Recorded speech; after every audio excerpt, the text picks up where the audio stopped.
Welcome to MLT Telugu channel. ఈరోజు మీ ముందుకి ఒక కొత్త జాబ్ నోటిఫికేషన్తో అయితే రావడం జరిగిందండి. ఆ జాబ్ నోటిఫికేషన్ ఏంటి అండ్ వాటికి సంబంధించిన డీటెయిల్స్ అండ్ నంబర్ ఆఫ్ పోస్టుల సంఖ్య ఎంత అండ్ నెక్స్ట్ ఎడ్యుకేషన్ క్వాలిఫికేషన్స్ ఏమేమి ఉండాలి, ఇటువంటి వాటి గురించి నేనైతే మీకు కంప్లీట్గా చెప్తానండి. ఆ యొక్క డీటెయిల్స్ చెప్పబోయే ముందు నాదొక చిన్న రిక్వెస్ట్ అండి. ఇప్పటివరకు నా ఛానల్ ఎవరైనా సబ్స్క్రైబ్ చేసుకోకపోతే సబ్స్క్రైబ్ చేసుకోండి అండ్ బెల్ ఐకాన్పై అయితే మాత్రం ఖచ్చితంగా క్లిక్ చేయండి. అప్పుడు మాత్రమే నా యొక్క వీడియోస్ అన్నిటిని కూడా మీకు నోటిఫికేషన్ రూపంలో రావడం జరుగుతుంది. ఎడ్యుకేషన్కి సంబంధించిన అడ్మిషన్కి సంబంధించిన videos and next government sector నుంచి ఏదైతే నోటిఫికేషన్ అనేది రిలీజ్ అవుతుందో ఆ యొక్క గవర్నమెంట్ సెక్టార్కి సంబంధించిన మాత్రమే నా యొక్క ఛానల్లో అయితే జాబ్ నోటిఫికేషన్స్ అనేవి చెప్పబడతాయండి. సో లేట్ చేయకుండా అయితే టాపిక్లోకి వెళ్ళిపోదాం. ఇక్కడ మీరు క్లియర్గా చూడండి, ఇక్కడ డోంట్ మిస్ ఇట్ అని రాశాను. ఎందుకనంటే ఈ యొక్క పోస్టులు మనకి ఎక్కువ సంఖ్యలో ఉన్నాయి కాబట్టి ఎక్కువ మంది అప్లై చేస్తారు. సో కాబట్టి మీరు ఈ యొక్క డేట్ ముందే మీరు అప్లై చేసుకుంటే మంచిదన్న ఉద్దేశంతో, ఎవరు కూడా మిస్ అవ్వకూడదన్న ఉద్దేశంతో ముందుగానే ఇక వీడియో అయితే నేను చేస్తున్నానండి. ఆంధ్రప్రదేశ్కి సంబంధించింది ఇది కూడా. ఓకే, తెలంగాణ వాళ్ళకైతే కాదండి, ఓన్లీ ఆంధ్రప్రదేశ్ వాళ్ళకి మాత్రమే. ఇక్కడ మీరు చూసినట్టయితే ఇది గవర్నమెంట్ జాబ్ నోటిఫికేషన్ అండి. ఆల్రెడీ నేను మీకు చెప్పాను కదండి, గవర్నమెంట్ నుంచి ఏదైతే నోటిఫికేషన్ వస్తుందో అవి మాత్రం నేనైతే ఇక ఛానల్లో చెప్పడం జరుగుతుందని.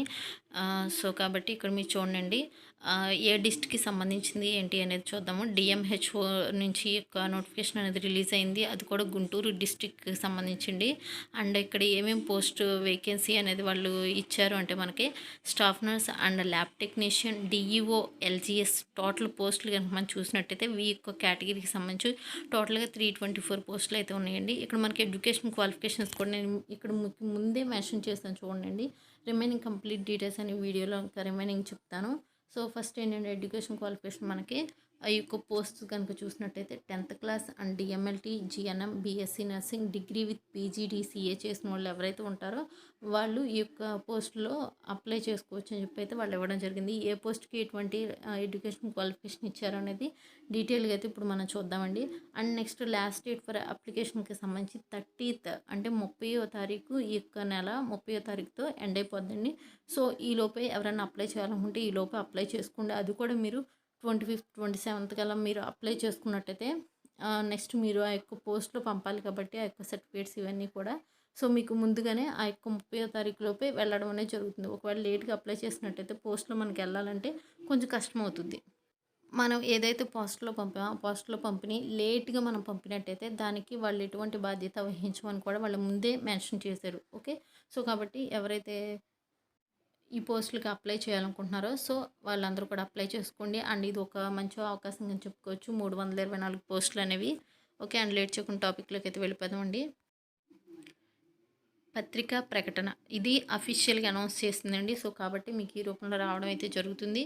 ఎక్కువ పత్రికా ప్రకటనలో మీరు చూసినట్టయితే సంచాలకులు ప్రజా ఆరోగ్య మరియు కుటుంబ సంక్షేమ శాఖ విజయవాడ వారి ఉత్తర్వులు ప్రకారం జిల్లా కలెక్టర్ మరియు మెజిస్ట్రేట్ గుంటూరు వారి అనుమతితో ఈ దిగువ ఉదాహరించిన ఖాళీలను కాంట్రాక్టు సేవల ద్వారా doctor YSR urban clinics, urban PHCs Guntur జిల్లా నందు పనిచేయు నిమిత్తము కాంట్రాక్ట్ పద్ధతిలో అర్హులైన అభ్యర్థుల నుండి దరఖాస్తులు జిల్లా వైద్య ఆరోగ్య శాఖ అధికారి గుంటూరు వారు కోరడమైనది.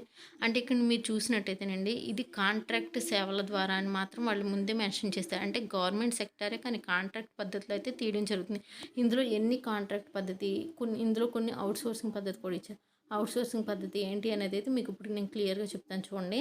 Name of the post and next number of పోస్టులు, రెమ్యూనరేషన్ టు ది పోస్ట్ అంటే ఎంత శాలరీ అనేది ఇవ్వడం జరుగుతుంది రెమ్యూనరేషన్ కింద, and required qualification to the పోస్ట్కి సంబంధించి. ఓకే, ఫస్ట్ మీరు చూసినట్టయితే స్టాఫ్ నర్స్ అండి. ఇది కాంట్రాక్ట్ పద్ధతిలో అండి. ఇక్కడ స్టాఫ్ నర్స్ అనేది తీసుకోవడం అనేది ఇక్కడ మొత్తం టోటల్ 137 పోస్టులు ఉన్నాయి. ఇక్కడ మనకి శాలరీ వచ్చి 34,318 రూపీస్ అండి.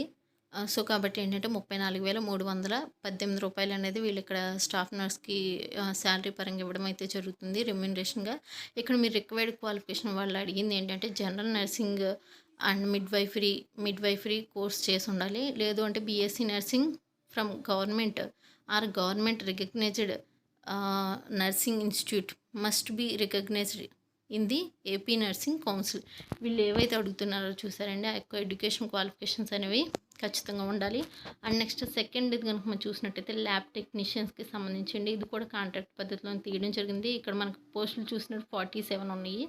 ఓకే. ఇక్కడ మనకి సాలరీ ఎంత అనేది ఇస్తున్నారంటే వీళ్ళు రెమ్యునరేషన్ కింద 28,000 అనేది ఇవ్వడం అయితే జరుగుతుందండి. And next 12th science plus diploma or certificate course in medical laboratory technology. అంటే ఇక్కడ మీరు 12th సైన్స్ గ్రూప్ అయ్యి ఉండాలి. నెక్స్ట్ ఏంటంటే దానితో పాటుగా డిప్లొమా సర్టిఫికేట్ డిఎంఎల్టీ అనేది చేసి ఉండాలి. ఆర్ లేదు అంటే equivalent registered in the AP council.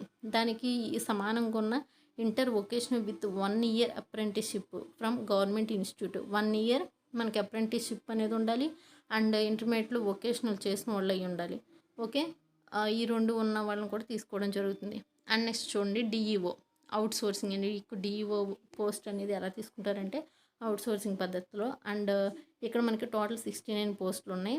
మనకి ఇక్కడ అంటే రెమ్యూనరేషన్ చూసినట్టయితే 15,000 అనేది ఇస్తున్నారు.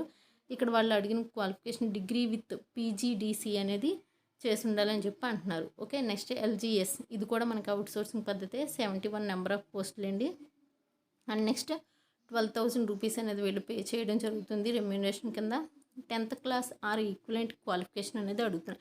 అంటే 10th అయినా చదువు ఉండాలి. లేదు అంటే ఆర్ ఈక్వలెంట్ అంటే 10th సమానంగా చేసేది ఏదైనా కూడా అంటే 10th ఈక్వల్గా ఉన్న ఆ యొక్క క్వాలిఫికేషన్ ఏదైనా ఉండాలి. నెక్స్ట్ చూడండి పైన తెలుపబడిన నోటిఫికేషన్ దరఖాస్తు ఫారం ఇచ్చిన ఖచ్చితంగా జతపరచవలసిన ధ్రువపత్రములు వివరములు. అంటే మనకి పైన ఏవైతే తెలిపారో వాటికి సంబంధించిన దరఖాస్తు ఫారం అనేది మనం ఖచ్చితంగా జత చేయాలి. ధ్రువపత్రాలు వాటికి సంబంధించిన వెబ్సైట్ ఇచ్చారు చూడండి. http ఇక్కడ /gunturu.ap.government.in ఇచ్చారు కదండి. ఇక్కడ ఏవైతే వాళ్ళు ఇచ్చారో ఈ యొక్క వెబ్సైట్ని మీరు అవసరమైతే మీరు క్రోమ్లో ఈ వెబ్సైట్ టైప్ చేసి సెర్చ్ చేస్తే మీకు కనిపిస్తుందండి.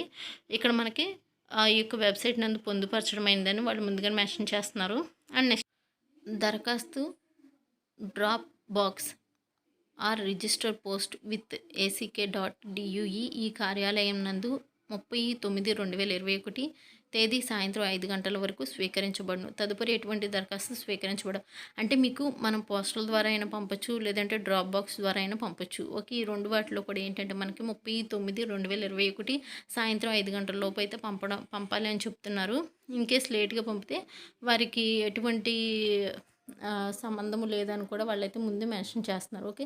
కాబట్టి వీటికి సంబంధించిన ఏవైతే ధ్రువపత్రాలు వాళ్ళు అడుగుతున్నారో వాటికి సంబంధించి మీరు ఆ యొక్క ధ్రువపత్రాలన్నీ కూడా వాటికి అటాచ్ చేసి పంపిస్తే మీ దాన్ని వాళ్ళు పరిశీలించడం అనేది జరుగుతుంది. పరిశీలించిన తర్వాత మీకు ఒకవేళ అన్ని అర్హతలు మీకు ఉన్నాయంటే మిమ్మల్ని సెలెక్ట్ చేసుకుని జాబ్ ఇవ్వడం అనేది కూడా జరుగుతుందండి.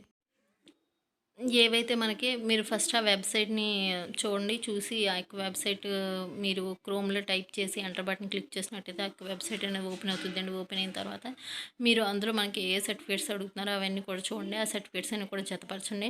వాళ్ళు క్లియర్‌గా ముందే మెన్షన్ చేశారు మనకి ఏమని అంటే ఏమేమి సర్టిఫికేట్స్ అయితే వాళ్ళు అడిగారో అవన్నీ సర్టిఫికేట్స్ మనం జతపరిచి పంపాలండి. ఒకవేళ ఇన్ కేస్ మన దగ్గర ఒక సర్టిఫికేట్ లేక పర్లేదులే అని చెప్పి మీరు పంపినా కూడా వాళ్ళు మిమ్మల్ని అయితే సెలెక్ట్ చేయడం జరగదు. ఎందుకనంటే వాళ్ళు ముందుగానే మెన్షన్ చేశారు. అసంపూర్తిగా ధ్రువపత్రంలో ఎవరైనా పంపినా కూడా దాన్ని స్వీకరించబడదు అని ముందుగానే మనకి క్లియర్గా మెన్షన్ చేశారండి. సో కాబట్టి కంప్లీట్గా అన్ని సర్టిఫికేట్స్ అనేవి పంపండి. అండ్ ఇన్ టైంలో పంపండి అండి. ఇన్ టైంలో అని ఎందుకని అంటున్నానంటే వాళ్ళు ముందుగానే మనకు చెప్పారు కూడా. ఎందుకనంటే 30/9/2021 తేదీలోపు అది కూడా సాయంత్రం 5 గంటల లోపు అయితే పంపమంటున్నారు. అది కూడా ఆ యొక్క సాయంత్రం 5 గంటల లోపు తర్వాత ఎవరైనా పంపినట్టయితే వారికి ఏ విధమైన బాధ్యత ఉండదని కూడా వాళ్ళు క్లియర్గా మెన్షన్ చేశారు. కాబట్టి మీరు ముందుగానే పంపండి. అండ్ ఇది ఒక మంచి జాబ్ ఆపర్చునిటీగా మనం అయితే చెప్పుకోవచ్చండి.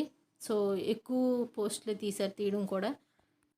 ఈ యొక్క ఇన్ఫర్మేషన్ కనుక మీకు నచ్చినట్టయితే ఖచ్చితంగా లైక్ చేయండి. మీరు ఇచ్చే సపోర్ట్ని బట్టి నేను రిమైనింగ్ వీడియోస్ అనేవి కూడా పెట్టడం జరుగుతుంది. అండ్ ఇప్పటి వరకు చాలామంది అడ్మిషన్స్ గురించి అడుగుతున్నారండి. అడ్మిషన్కి సంబంధించి బీఎస్సీ పారామెడికల్ అడ్మిషన్కి సంబంధించి మనకి కేఎన్ఆర్ యూహెచ్ఎస్ కానివ్వండి, ఎన్టీఆర్ యూహెచ్ఎస్ కానివ్వండి, అంటే ఎన్టీఆర్ యూనివర్సిటీ నుంచి కానివ్వండి, కాళోజీ నారాయణరావు యూనివర్సిటీ నుంచి కానివ్వండి, అండ్ నెక్స్ట్ ఈ యొక్క యూనివర్సిటీ నుంచి కూడా ఇంకా మనకి ఏ విధమైన నోటిఫికేషన్స్ అయితే రిలీజ్ అవ్వలేదండి అడ్మిషన్ సంబంధించి. సో కొంచెం వెయిట్ చేయండి ప్రతి ఒక్కరు కూడాను. అడ్మిషన్ సంబంధించిన నోటిఫికేషన్ రిలీజ్ అయితే మాత్రం నేను ఖచ్చితంగా వీడియో అయితే చేస్తానండి. ఇంకా ఎవరైతే పారామెడికల్కి సంబంధించి జాయిన్ అవ్వాలనుకుంటున్నారో వాళ్ళు నిమ్స్కి సంబంధించి అయితే రిలీజ్ అయినాయి కాబట్టి వాటికి సంబంధించిన వీడియోస్ చేశాను. సో చూడండి అవి కూడా మీరు. ఇప్పటివరకు ఎవరైనా ఛానల్ సబ్స్క్రైబ్ చేసుకోతే సబ్స్క్రైబ్ చేసుకోండి. బెల్ ఐకాన్పై క్లిక్ చేయండి. ఆల్ నోటిఫికేషన్ క్లిక్ చేయండి. జాబ్ ఇన్ఫర్మేషన్, అడ్మిషన్ ఇన్ఫర్మేషన్ కోసం ఖచ్చితంగా నా ఛానల్ సబ్స్క్రైబ్ చేసుకోండి. మీ ఫ్రెండ్స్ కూడా షేర్ చేయండి. And thank you for watching.